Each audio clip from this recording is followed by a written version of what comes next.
زبیر موتی والا صاحب، جاوید بلوانی صاحب، ریحان حنیف صاحب، اور یہاں پر کراچی چیمبر کے سارے جو عہدیداران ممبران موجود ہیں جی، ایکسپورٹرز موجود ہیں، میڈیا کے حضرات جو موجود ہیں جی، آپ سب کو السلام علیکم۔ میرا خیال ہے جی آج میں سب سے پہلے تو بڑا شکر گزار ہوں کہ کراچی چیمبر میں آج یہ جو مجھے دعوت ملی جی، موقع ملا، جاوید بلوانی صاحب سے بات ہوئی، خاص طور پہ انہوں نے ہم مستقل ان سب ساتھیوں سے ملتے رہتے ہیں، اکثر ورچولی ملتے ہیں اسلام آباد سے، مگر ایک مستقل رابطہ رہتا ہے۔ مگر آگے آپ جانتے ہیں کہ بجٹ بھی آ رہا ہے، اس سے انشاءاللہ جون کے مہینے میں بجٹ پیش ہونا ہے، جس طرح ہر سال ہوتا ہے، تو اس سے پہلے ہماری کوشش ہوتی ہے کہ سال میں پورا مستقل ایک رابطہ تو رہتا ہے، مگر ان دنوں میں خاص طور پہ جو ایک سال میں مستقل ایک تبادلہ خیال رہتا ہے، اس کو مزید جامع انداز سے سال کے اس حصے میں آگے لے جایا جاتا ہے، اور جو بھی ہمارے معیشت کے دیگر اہم آپ کہہ لیں ستون ہیں، جس میں کاروباری حضرات ہیں، کراچی پاکستان کی معاشی ایکٹیویٹی کی شاہراہ ہے، تو اسی لیے ان دنوں میں اس اہمیت کو، اس شدت کو سمجھتے ہوئے میں نے بلوانی صاحب کی دعوت پر میں یہاں پر آ جایا ہوں جی۔ مجھے بڑی خوشی ہوئی ہے، آئی ایم گریٹفل کہ کراچی چیمبر میں مجھے آج یہ موقع ملا ہے۔ میں کراچی چیمبر کا، بلوانی صاحب کا، زبیر موتی والا صاحب کا، پورے چیمبر کا، ایکسپورٹر حضرات کا، سب کا شکریہ ادا کرنا چاہوں گا جی کہ یہاں پہ یہ موقع ملا۔ اور ابھی جب ہم اوپر آ ہی رہے تھے تو مجھے دکھایا گیا دیوار پر کہ اس بلڈنگ کی میں کتنی تاریخ ہے، اس ادارے کی کتنی بڑی تاریخ ہے، اور انشاءاللہ جی اس اہم اس فورم کی مشاورت کے ساتھ، آپ کی فیڈ بیک کے ساتھ انشاءاللہ کوشش کریں گے کہ آگے چیزوں کو بہتر طریقے سے لے کر چلیں۔ وزیر اعظم شہباز شریف صاحب کی بھی ہمیشہ یہی کوشش رہتی ہے، پوری جو اکنامک ٹیم ہے، فائنانس منسٹر اورنگزیب صاحب ہیں، اور ہم سب مل کے ہماری کوشش رہتی ہے کہ ایک مشاورتی عمل کے تحت اپنے وسائل کو مد نظر رکھتے ہوئے ایک ایک کر کے جو ایشوز ہماری معیشت کو درپیش ہیں ان کو ریزالو کریں، جو بہتری لا سکتے ہیں وہ لے کر آئیں۔ یہی آج کی بھی یہاں پر نشست کا مقصد ہے۔ میں چاہ رہا تھا کہ کیونکہ یہاں پہ میڈیا کے حضرات موجود ہیں اور خواتین و حضرات، اور میں آپ کا مشکور ہوں کہ آپ لوگ یہاں پر آئے ہیں، تو مقصد یہ تھا کہ ہم آپ سے ابتدا میں تھوڑی بات کر لیں، اور پھر ہم چاہیں گے کہ جو یہاں پر بالخصوص ایکسپورٹرز اور بزنس مین ہیں، ہم ان کے ساتھ ایک نشست کر سکیں جس میں ایک انٹریکٹیو ہماری گفتگو ہو، اور اس میں ہم وہ بات چیت کر سکیں۔ تو آغاز میں صرف اتنا کہنا چاہوں گا جی کہ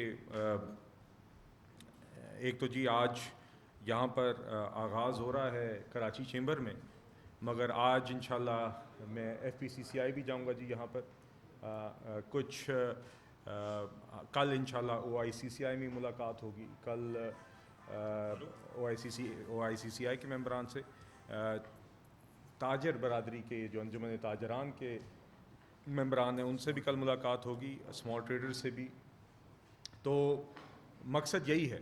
کہ ہماری معیشت کے جو دیگر چلانے والے حصے ہیں، جو حضرات ہیں جو ان تنظیموں کی نمائندگی کرتے ہیں، جو آواز بنتے ہیں بزنس کمیونٹی کی، ان کے ساتھ بیٹھا جائے تاکہ ہم جو بہتری لا سکتے ہیں، نہ صرف بجٹ کے حوالے سے مگر اوور آل جو ہمارا ایک مستقل ایک عمل ہے جس میں ہم ایشوز سمجھ کے ان کو ریزالو کرنے کی کوشش کرتے ہیں، اور جو حکومت سوچ رہی ہے، حکومت کے سامنے جو حکومت کا پرسپیکٹو ہے وہ بزنس کمیونٹی کے سامنے پیش کریں، یہ اسی کی ایک کڑی ہے۔ اور انشاءاللہ آج اور کل اس حوالے سے وزیر اعظم صاحب کی ہدایت پر اور کراچی چیمبر کی آج دعوت پر میں یہاں پر موجود ہوں۔ تو مختصراً آپ سب سے میڈیا کے تھرو بات چیت تو ہماری ہوتی رہتی ہے، مگر کراچی میں کیونکہ ہم بیٹھے ہوئے ہیں تو میرے خیال سے کچھ اہم پہلوؤں کو ضرور مد نظر ہمیں رکھنا چاہیے۔ سب سے پہلے تو یہ کہ دیکھیے جی، 2024 سے فروری 2024 سے آج تک جو ایک سفر رہا ہے، اس میں بنیادی طور پہ پہلے 2 سال ہمارے مالی سال آپ کہہ لیں حکومت کے ایک میکرو اکنامک اسٹیبلٹی کے معاشی استحکام کا ایک سفر رہا ہے، جس کے اندر آپ نے دیکھا ہے کہ مہنگائی کی شرح نیچے لائی گئی ہے، ہم نے اپنا زر مبادلہ کے ذخائر درجہ بدرجہ مستحکم کیے ہیں، ہم نے ساتھ ہی ساتھ آپ نے دیکھا ہے کہ ٹیکس کی کلیکشن میں بھی اضافہ کیا، پرائمری سرپلس کے اہداف ہم نے پورے کیے، ایک آئی ایم ایف کا پروگرام ہم نے طے کیا حکومت کے آغاز میں 3 سالہ اور اس 37 مہینے کا پروگرام جس کو ہم لے کر چلے ہیں، اور آپ نے دیکھا ہے کہ 2 ریویوز ہم اس کے بورڈ لیول پہ کلیئر کر چکے ہیں. تیسرے ریویو کے لیے ابھی اسٹاف لیول ایگریمنٹ ہو گئی ہے، اور آگے جس طرح فائنانس منسٹر نے واشنگٹن ڈی سی میں کہا کہ ہم انشاءاللہ امید کریں کہ جلد اس کا بورڈ اپروول بھی آ جائے گا. اور یہ آئی ایم ایف کے ساتھ جو پروگرام ہے یہ ایک بنیاد بنا ہے اور بھی ہمارے ایکسٹرنل فلوز کے مستحکم ہونے کا، ایکسٹرنل فلوز میں آسانی پیدا کرنے کا. اور آپ نے دیکھا ہے کہ اس نے ایک سٹیبل بیس معیشت کو فراہم کی ہے. مگر جس طرح وزیر اعظم صاحب ہمیشہ کہتے ہیں کہ استحکام واحد ہدف نہیں ہے، استحکام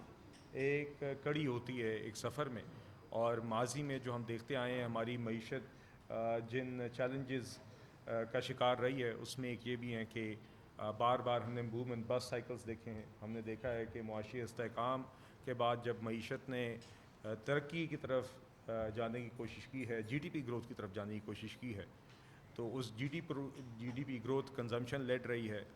جی ڈی پی گروتھ کے نتیجے میں زر مبادلہ کے ذخائر بڑھنے کے بجائے کم ہوئے ہیں، اور جس کے نتیجے میں آخر میں زر مبادلہ کی قلت پیدا ہوئی ہے، چونکہ آپ کی جو امپورٹس ہیں وہ زیادہ بڑھتی ہیں، آپ کی ایکسپورٹس اس تناسب سے نہیں بڑھ سکیں.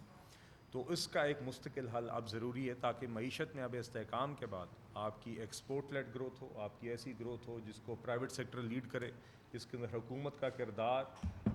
ایک فیسیلیٹیٹر کا ہو، حکومت کا کردار ایسی پالیسیاں بنانے کا ہو جو کہ اس گروتھ کو انلاک کر سکیں، جو کہ ہمارے پرائیویٹ سیکٹر کی پوٹینشیل کو، بالخصوص ہماری اسمال میڈیم انٹرپرائزز کی پوٹینشیل کو انلیش کر سکیں، جس میں ہمارے ایکسپورٹرز جو ہیں وہ ہمارے لیے ان کے لیے جو ہم آسانیاں پیدا کر سکتے ہیں وہ کریں، تاکہ وہ ہماری معیشت کے لیے ڈالر کمانے کی، زر مبادلہ کے ذخائر کمانے کا وہ ذریعہ بن سکیں، اور جو ہماری صحیح پوٹینشیل ہے اس کو ہم ریچ کریں. آپ نے دیکھا اسی مقصد کے لیے وزیر اعظم صاحب نے چند مہینے قبل ایکسپورٹرز ایوارڈز بھی کیے. وہاں پر پاکستان کے ٹاپ 50 ایکسپورٹرز کو سیلیبریٹ کیا گیا. پھر دیگر شعبوں میں ہمارے نارمل ٹیکسٹائل سیکٹر کے علاوہ بھی دیگر اور سیکٹرز میں، آئی ٹی سیکٹر میں اور سیکٹرز میں ہم نے ٹاپ ایکسپورٹرز کو بھی سیلیبریٹ کیا. اور وہاں پر اور مقصد یہی تھا کہ اس چیز کو اجاگر کرنا، اس چیز کو ہائی لائٹ کرنا کہ ایکسپورٹس کتنی بڑی ہمارے لیے پرائیورٹی ہیں. ساتھ ہی ساتھ ہم نے یہ بھی دیکھنا ہے کہ اپنی معیشت کو ہم کس طرح ایک سسٹینیبل گروتھ پاتھ پر لے کے جائیں اور ایک انکلوسیو گروتھ پاتھ پر لے کے جائیں. ایک ایسی جی ڈی پی گروتھ جو کہ صرف ایک نمبر کی حد تک محدود نہ ہو، مگر ایک ایسی گروتھ ہو جس کے اچھے اثرات معیشت کا ہر طبقہ محسوس کرے. بالخصوص آپ کے سب سے کمزور طبقات جب معاشی ترقی ٹی وی پر سنیں تو ان کو اپنی زندگیوں میں اس کا اثرات محسوس ہوں. آپ کے بزنس کمیونٹی یا آپ کی انڈسٹری بالخصوص اس کو ہر اس کے حصے کو اس گروتھ میں حصہ ملے. اور بالخصوص جو ہمارے معیشت کے پروڈکٹیو سیکٹرز ہیں جو کہ روزگار کا سبب بنتے ہیں، جو کہ ایکسپورٹ کا سبب بنتے ہیں، جو کہ نوکریوں کا سبب بنتے ہیں، جو کہ ایک پروڈکٹیو ایک جن کا ایک کنٹریبیوشن ہوتی ہے اکانومی میں، وہ اس کا حصہ اور فریق ہوں اس گروتھ میں جو کہ ملک میں آئے. تو اس مقصد کے لیے جی آپ پرائم منسٹر صاحب نے خود بھی بزنس کمیونٹی کے ساتھ انگیجمنٹ رکھی ہے. وہ چیمبر سے بھی ملتے رہے ہیں. وہ اس کے علاوہ آپ نے دیکھا ہوگا کہ پرائم منسٹر صاحب نے تقریباً 9 بزنس کمیونٹی کے ورکنگ گروپس بھی بنائے، جس میں جو کہ پرائیویٹ سیکٹر لیڈ تھے، جس میں وزیر اعظم صاحب نے ٹیکس کا ہو، انرجی کا ایشو ہو، پورٹس کا ایشو ہو، ٹریڈ کا ایشو ہو، دیگر 8-9 موضوعات پر انہوں نے ورکنگ گروپس بنائے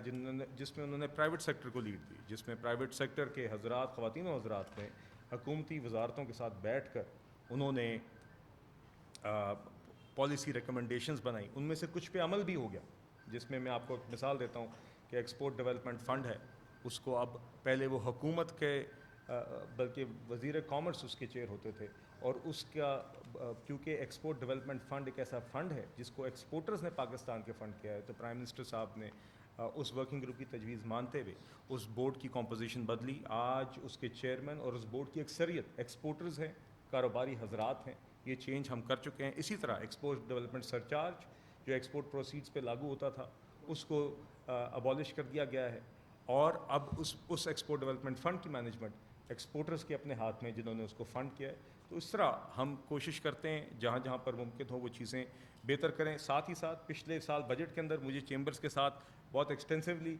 بجٹ کے عمل کے دوران ہم نے موقع ملا کہ ہم کچھ ایشوز کو اکٹھے ریزالو کریں, اور اس کے بعد وعدے کے مطابق وزیر اعظم صاحب کی ہدایت پر میں نے کوشش کی ہے جی کہ ہر پورا سال, یہ جو مالی سال گزرا ہے, ہر مہینے ڈیڑھ بعد ہم نے ایک نشست رکھی جس میں سارے ہم چیمبرز کے صدور کو دعوت دیتے تھے. اس عمل کے دوران کافی چیمبرز کے صدور تبدیل بھی ہو گئے, آپ کے اپنے الیکشن سائیکلز ہوتے ہیں, مگر ہم نے ایک مستقل یہ رابطہ رکھا.